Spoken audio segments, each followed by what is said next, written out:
The Word of God is alive and powerful, sharper than any two-edged sword, piercing even to the dividing asunder of the soul and the spirit and of the joints and the marrow, and is a critic of the thoughts and intents of the heart. Ang tibuok nga kasulatan, gipaginhawa sa Dios, ug may kapuslanan alang sa pagpanudlo, alang sa pagpamadlong, alang sa pagpanulid, ug alang sa pagmatuto sa pagkamatarong aron ang tao sa Dios mamahingpit masinangkapan alang sa tanang maayong buluhaton. Good day everyone sa atong adlaw-adlaw nga pagtuon sa balaang pulong sa Dios ubos sa Vic Balbido Evangelistic Ministry.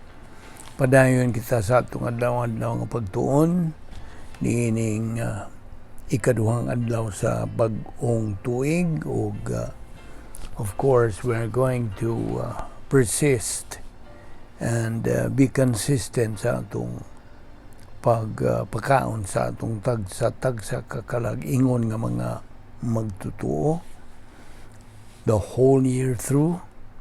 O karong adlaw aduna kita ay bag-o na sab nga pagtulunan nga giuluhan nato kini og the bride of Christ, ang pangasawunon ni Ginoong Hesukristo.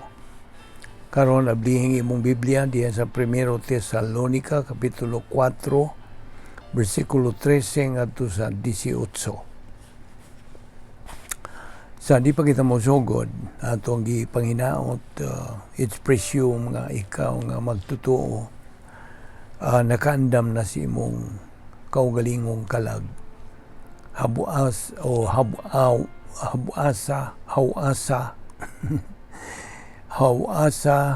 o habwaa ang tanan ng mga sala nga naa sa imong kalag, kay kini mahimo lamang babag sa atong pagtuon sa pulong sa Dios o ang Espiritu Santo dili makalihok sa iyang ministry sa pagtudlo kanadto sa kamaturan, gumikan niya ng maong babag. So gamita karon ng prinsipyo sa 1 Juan 1:9, gitawag nato sa doctrinal term as the rebound technique. Pagsugid sa tanan itong mga sala ngadto sa tubangan sa Diyos nga Amahan aron kini mapasaylo. Apanalang kanimo dili pa magtutuo, it is faith alone in Christ alone. Pagtuo lamang kang Kristo lamang. Mga buhat 16:31. Okay. Karon magasugod kita sa atong pagtuon. 1 Tesalonica kapitulo 4 bersikulo 13 ngadto sa 18. Now, ako una kang pahimangnuan sa di pa kita mosugod sa pagtuon ining pagtulunan nga kung you don't have an open mind towards this particular study, dili yung ka makasabot niini. Sanglit ang Diyos, nga Espiritu Santo, who is the teacher of truth. In fact, He is the only teacher of truth. The divine mentor cannot move, dili siya makalihok sa iyang tahas o function as such. Sanglit gipugnan manimo siya sa pagbuhat sa ingon to teach you the truth of this very subject. Hence, ang imong gikinahanglan or what God the Holy Spirit needs you to do, mao nga ikaw magbaton og bukas nga pangunahuna, an open mind, bukas nga attitude ngadto sa iyang itudlo bahin sa atong pagatunan. Kay mamagtuto o ka man o dili, still you need to have that required attitude, an open mind, bukas nga pangunahuna. Aron sa ingon niya na ang Espiritu Santo can function sa pagpasabot kanimo sa atong pagatunan, o you're going to be able to learn the truth of God's Word. Okay? So let's read. Atong basahon ng 1 Tesalonica kapitulo 4 bersikulo 13. It says there, "But I would not have you to be ignorant, brethren, concerning them which are asleep, that ye sorrow not, even as others which have no hope. Versikulo 14, For if we believe that Jesus died and rose again, even so them also which sleep in Jesus will God bring with him. Versikulo 15, For this we say unto you by the word of the Lord, that we which are alive and remain unto the coming of the Lord shall not prevent them which are asleep. Versikulo 16, For the Lord himself shall descend from heaven with a shout, with the voice of the archangel and the trumpet of God, and the dead in Christ shall rise first. Verse 17, Then we which are alive and remain shall be caught up together with them in the clouds to meet the Lord in the air, and so shall we ever be with the Lord. Verse 18, Wherefore comfort one another with these words. Okay. Kining mga bersikuluha nga atong gibasa, sulat kini ni Apostol Pablo ngadto sa mga magtutuo sa Tesalonika. Ug ang usas tuyo ug nakaagat ni Pablo sa pagsuwat niya niini ngadto sa mga believers nga taga Tesalonika, mao ang pagpatin-aw kanila bahin sa gikamalak-an o gidudahan pa nila o yung questions that they have in life that hung in their mind. Like, what happens to their souls? Unsa may tabo sa ilang mga kalag, unya, apil niya ng pangutanaha, unsa may tabo unya sa ilang lawas, human kuno sila mubiya ng kinabuhiya, meaning after they die. Now, kinigod sila mga magtutuo niya itong panahon na wa pa sila igong kaibalo o full revelation in the Old Testament. Kung itandi ka nato din is bagong tugon New Testament. May hinungdan nga kining maong subject o pagtulunan na nakalibog pa nila. Now, si Pablo had been teaching these believers in Thessalonica about the fact that nga si Ginoong Jesucristo mubalik din sa yuta. In fact, he taught them that Christ's return could happen sa ilang panahon in their lifetime.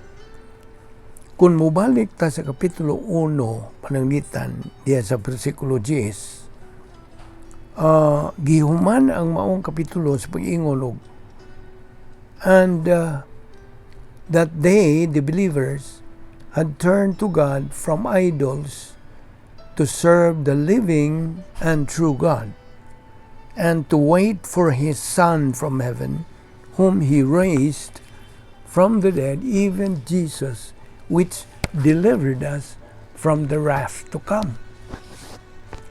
Okay, kini si Pablo, nagatudlo kanila may tungod sa pagbalik ni Ginoong Jesucristo, as if it's going to happen in their lifetime, o nagahuwat kini sila sa maong hitabo.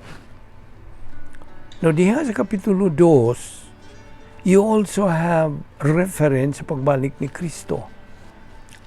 Versikulo 19, For what is our hope or joy or crown of rejoicing? Are not even ye in the presence of our Lord Jesus Christ at His coming? Now, ana ay mga references sa bahin sa iyang pagbalik. Sama sa atong mabasa diya sa versikulo 1, chapter 5 nga nag-ingon, But of the times and the seasons, brethren, ye have no need that I write unto you. Verse 2, For yourselves know perfectly that the day of the Lord so cometh as a thief in the night. Versikulo 3, For when they shall say peace and safety, then sudden destruction cometh upon them, as travail upon a woman with child, and they shall not escape. Verse 4, But ye, brethren, are not in darkness, that that day should overtake you as a thief. Versikulo 5, Ye are all the children of light, and the children of the day. We are not of the night, nor of darkness. Tinod, nagapaabot kini sila sa pagbalik ni Ginoong Jesucristo.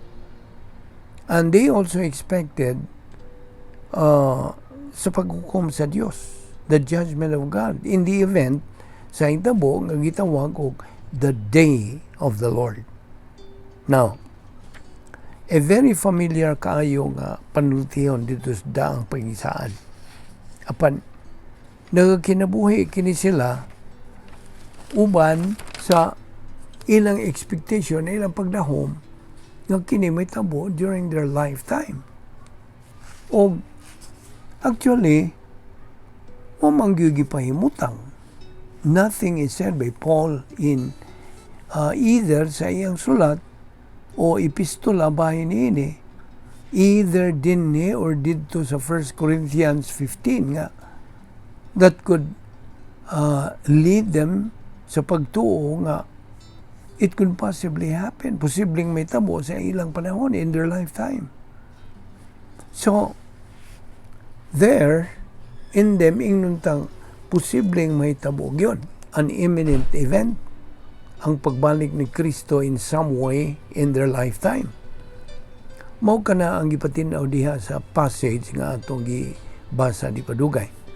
O ang pangutanan nila bahin ni ining gisgutan nga hitabo this particular event nga diin panguhaon kitang tanan nga mga Kristohanon and we are going to be with Him.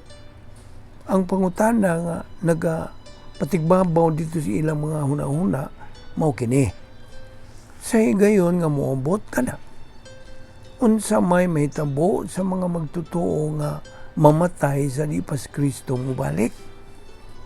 What's going to happen to believers who die before Christ returns?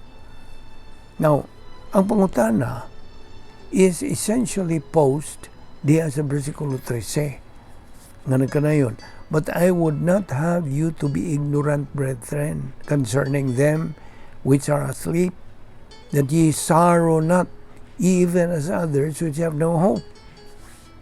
Now, parte ni ini, bahin ini, ato ning ipadayon, ugma. Okay? So, di nilang una kita una muhunong ni ini nga lawa, o ayaw pag sipyat sa pagsunod ni ugma. Magampo ta. Amahan na mong langit nun. Salamat ni grasya nga mong ipahimuslan pagtuon sa imong pulong. Dadang kami pagbalik ugma. Nini napita ron kami magapadayon. Nini nga mga daw-daw nga pagpakaon sa among tagsa-tagsa kakalag ingon nga imong mga anak. Kining tanan among ipasalamatan sa ngalan ni Ginoong Jesucristo. Amen.